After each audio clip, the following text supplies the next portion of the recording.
പ്രിയമുള്ളവരെ, അസ്സലാമു അലൈക്കും വറഹ്മത്തുള്ളാഹി തആല വബറകാതുഹു. മുളച്ചില്ലയിലും പനച്ചില്ലയിലും വിവിധ വർണ്ണങ്ങളിലുള്ള വർണ്ണക്കടലാസുകളെ കൊണ്ട് അലങ്കരിച്ചതും ബെഞ്ചിൽ വരിഞ്ഞുകെട്ടിയ ആംപ്ലിഫയറും അതിലേക്കാവശ്യമായ പവർ നൽകുന്നതിന് വേണ്ടി 12 വാൾട്ട് ബാറ്ററി പെട്ടിയും ജാഥയുടെ മുൻപിലും പിൻപിലും ചെറുതും വലുതുമായ കാളങ്ങളും അവയിലേക്കാവശ്യമായ കണക്ഷൻ നൽകുന്നതിന് വേണ്ടി വരിവരിയായി നടന്നു നീങ്ങുന്ന ആളുകളുടെ തോളിൽ വയറുകളും ഇടവഴികളും പാടവരമ്പുകളും താണ്ടി അങ്ങ് ദൂരെ മദീനയിലെ റൗള ഷരീഫിൽ അന്ത്യവിശ്രമം കൊള്ളുന്ന അന്ത്യപ്രവാചകരായ അഷ്റഫുൽ ഖൽക്ക് മുഹമ്മദ് മുസ്തഫ സല്ലല്ലാഹു അലൈഹി വസല്ലമ തങ്ങളുടെ ജന്മദിനം ആഘോഷിക്കുന്ന കാലഘട്ടത്തിൽ തുടക്കം കുറിച്ചതാണ് ഈ ഗ്രാമത്തിൽ നബിദിന ആഘോഷം. ഏകദേശം 20 വർഷങ്ങൾക്കപ്പുറം ഇവിടുത്തെ യുവാക്കളായിരിക്കുന്ന ഒരു പറ്റം ആളുകൾ ഒത്തുചേർന്നുകൊണ്ട് തുടക്കം കുറിച്ചതാണ് ഇപ്പോൾ റഹ്മാനിയ മസ്ജിദ് സ്ഥിതി ചെയ്യുന്ന പരിസരം.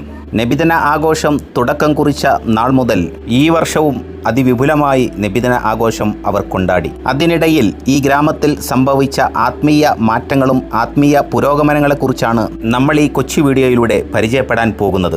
ഈ ഗ്രാമത്തിലെ നബിദിന പരിപാടിക്ക് തുടക്കം കുറിച്ചത് ഒരു വട്ടം യുവാക്കളാണെങ്കിലും എല്ലാ വർഷവും മുടക്കം കൂടാതെ കെങ്കേമമായി നടത്തിപ്പോരുന്ന നബിദിന പരിപാടിയിൽ ആകൃഷ്ടരായി ഈ പ്രദേശത്തെ കാരണവർമാർ കൂടെ പങ്കാളികളായപ്പോൾ സർവശക്തനായ നാഥന്റെ മുമ്പിൽ സുജൂദ് ചെയ്യാൻ നമുക്കും വേണം റബ്ബിന്റെ ഭവനമെന്ന സ്വപ്നം അവരിൽ സജീവമായി.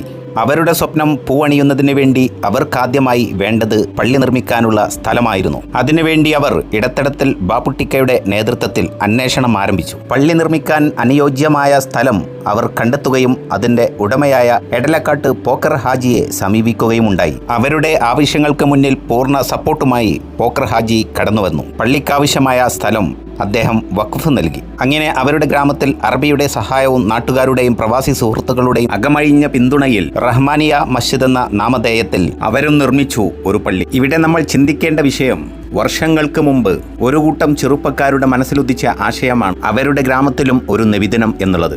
അന്നവരിൽ ഉദിച്ച ആശയത്തിലൂടെയാണ് അവരുടെ ഗ്രാമത്തിൽ ഇന്ന് തല ഉയർത്തി നിൽക്കുന്ന അള്ളാഹുവിൻ്റെ ഭവനം. ഇന്ന് ജീവിച്ചിരിക്കുന്നവരും മരണപ്പെട്ടവരുമായ ഒത്തിരി ആളുകളുടെ അകമഴിഞ്ഞ പിന്തുണ ധനം കൊണ്ടും തടി കൊണ്ടും റബ്ബിൻ്റെ ഭവനമുയരാൻ കാരണമായി മാറി. അള്ളാഹു എല്ലാവർക്കും അർഹമായ പ്രതിഫലം നൽകി അനുഗ്രഹിക്കുമാറാകട്ടെ. ആമീൻ എന്ന പ്രാർത്ഥനയോടുകൂടെ ദുആ വസിയത്തോടുകൂടെ അസ്സലാമു അലൈക്കും.